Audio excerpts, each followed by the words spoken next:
Hi friends, welcome back to Rangu channel. ಇವತ್ತಿನ ವ್ಲಾಗಲ್ಲಿ ನಾನು ವಾಂಗಿಬಾತ್ ಗೊಜ್ಜು ಹೇಗೆ ಮಾಡೋದು ಅಂತ ತೋರಿಸ್ತಾ ಇದ್ದೀನಿ. ಅಂದರೆ ನಿನ್ನೆ ಎಪಿಸೋಡಲ್ಲಿ ನಿಮಗೆ ವಾಂಗಿಬಾತ್ ಪೌಡರ್ ಹೇಗೆ ಮಾಡೋದು ಅಂತ ತೋರಿಸಿದ್ದೆ.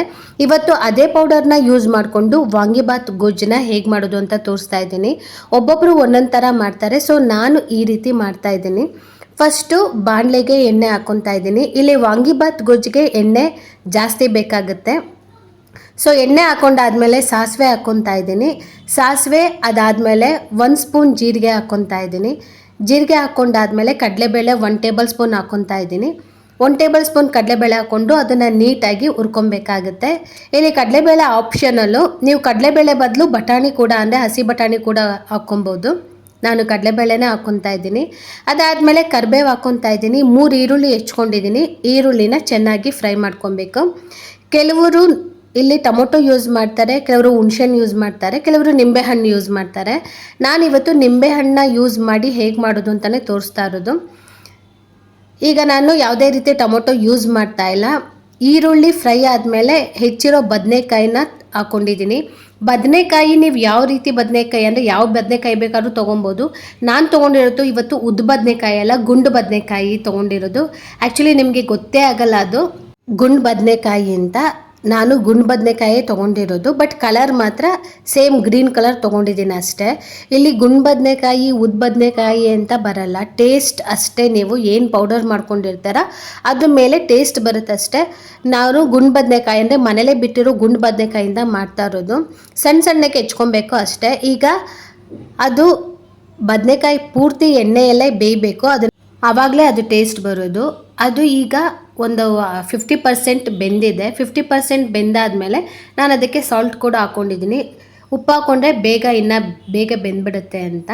ಸೊ ಅದು ನೀಟಾಗಿ ಈಗ ಬೆಂದಿದೆ ಅಂತ ಗೊತ್ತಾದಮೇಲೆ ನಾನು ಮನೆಯಲ್ಲೇ ಪೌಡ್ರ್ ಮಾಡ್ಕೊಂಡಿದ್ದೇನಲ್ಲ, ಆ ಪೌಡ್ರನ್ನ ಯೂಸ್ ಮಾಡ್ತಾಯಿದ್ದೀನಿ.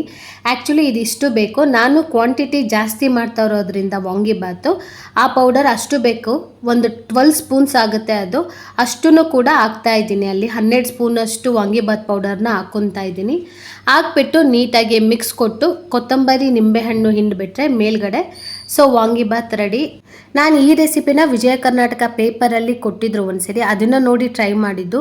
ಅವಾಗಿಂದ ನಾನು ಈ ಥರನೇ ಮಾಡೋದು, ಯಾಕಂದರೆ ನಮ್ಮ ಮನೇಲಿ ಎಲ್ಲರಿಗೂ ಇಷ್ಟ ಆಗುತ್ತೆ. ಈವನ್ ನೆಂಟರು ಬಂದ್ರೂ ನಾನು ಈ ರೀತಿ ವಾಂಗಿಬಾತ್ ಮಾಡಿದಾಗ ಅವರು ಕೇಳ್ತಾರೆ ಹೇಗೆ ಮಾಡಿದೆ ಅಂತ. ಸೊ ಅವ್ರು ಕೂಡ ಇಷ್ಟ ಆಗುತ್ತೆ. ಅದಕ್ಕೋಸ್ಕರ ನಾನು ಟೊಮೊಟೊ ಆಗಲಿ ಹುಣಸೆಹಣ್ಣಾಗಲಿ ಯೂಸ್ ಮಾಡೋದೇ ಇಲ್ಲ, ಇದೇ ರೀತಿ ಮಾಡ್ತೀನಿ. ತುಂಬ ಅಂದರೆ ತುಂಬ ಚೆನ್ನಾಗಿ ಬರುತ್ತೆ. ಬಟ್ ಇದೇ ಫಸ್ಟು ನಾನೇ ಪೌಡರ್ನ ರೆಡಿ ಮಾಡಿಕೊಂಡು ಮಾಡ್ತಾ ಇರೋಂಥದ್ದು. ಸೊ ಈಗ ಒಂದು ನಿಂಬೆಹಣ್ಣ ಹಾಕ್ಕೊತಾ ಇದ್ದೀನಿ. ನಿಮ್ಮದು ಕ್ವಾಂಟಿಟಿ ಕಮ್ಮಿ ಇದ್ದರೆ ಬದನೆಕಾಯಿ ಅರ್ಧ ಸಾಕು. ನಂದು ಇಲ್ಲಿ ಜಾಸ್ತಿ ಇದೆ, ಅದಕ್ಕೋಸ್ಕರ ಒಂದು ನಿಂಬೆಹಣ್ಣ ಹಿಂಡ್ಕೊತಾ ಇದ್ದೀನಿ.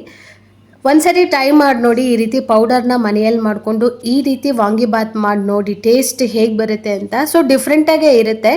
ನೀವು ಇಲ್ಲಿ ಬೇಕಾದ್ರೆ ಶುಂಠಿ ಬೆಳ್ಳುಳ್ಳಿ ಪೇಸ್ಟ್ ಕೂಡ ಹಾಕ್ಕೊಬೋದು, ನಾನು ಹಾಕಿಲ್ಲ. ಸೊ ಅದು ಆಪ್ಷನಲ್ಲು, ನೀವು ಬೇಕಂದ್ರೆ ಹಾಕ್ಕೊಬೋದು, ಇಲ್ಲ ಅಂದರೆ ಇಲ್ಲ. ಮಕ್ಕಳಿಂದ ಹಿಡಿದು ದೊಡ್ಡೋರಿಗೂ ಇಷ್ಟ ಆಗುತ್ತೆ. ಇದು ಮಾತ್ರ ನಾನು ಹೇಳ್ಬಲ್ಲೆ, ಗ್ಯಾರಂಟಿ ಕೊಡಬಲ್ಲೆ, ಬಿಕಾಸ್ ನಮ್ಮ ಮನೇಲಿ ಎಲ್ಲರಿಗೂ ಇಷ್ಟ ಆಗುತ್ತೆ.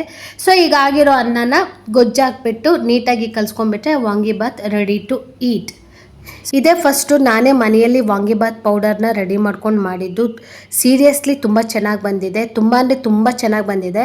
ಸೊ ಇನ್ಮೇಲೆ ನಾನು ಪೌಡರ್ ಮಾಡಿ ಇಟ್ಕೊಂಡ್ಬಿಡೋಣ ಅಂತ ಡಿಸೈಡ್ ಮಾಡ್ಕೊಂಡಿದ್ದೀನಿ, ಅಂಗಡಿಯಿಂದ ತರೋದೇ ಇಲ್ಲ. ತುಂಬ ಚೆನ್ನಾಗಿ ಬಂದಿದೆ, ಅದು ಟ್ರೈ ಮಾಡಿದ್ರೆ ಮಾತ್ರ ಗೊತ್ತಾಗೋದು ಅಂತ ಹೇಳ್ತಾ ಈ ವಿಡಿಯೋ ಇಲ್ಲಿಗೆ ಏನು ಮಾಡ್ತಾ ಇದ್ದೀನಿ. ಈ ವಿಡಿಯೋ ನಿಮ್ಗೆ ಯಾರಿಗಾದ್ರೂ ಇಷ್ಟ ಆದರೆ ಲೈಕ್ ಮಾಡಿ, ಶೇರ್ ಮಾಡಿ, ಸಬ್ಸ್ಕ್ರೈಬ್ ಮಾಡಿಕೊಂಡು ನನ್ನ ಚಾನಲ್ನ ನೋಡಿ. ಸಬ್ಸ್ಕ್ರೈಬ್ ಮಾಡ್ಕೊಂಡ್ಮೇಲೆ ಬೆಲ್ ಬಟನ್ ಪ್ರೆಸ್ ಮಾಡೋದು ಮರಿಬೇಡಿ ಅಂತ ಹೇಳ್ತಾ ಈ ವಿಡಿಯೋ ಇಲ್ಲಿಗೆ ಏನು ಮಾಡ್ತಾ ಇದ್ದೀನಿ. ಮುಂದೆ ವಿಡಿಯೋದಲ್ಲಿ ಸಿಗ್ತೀನಿ. Thank you, bye.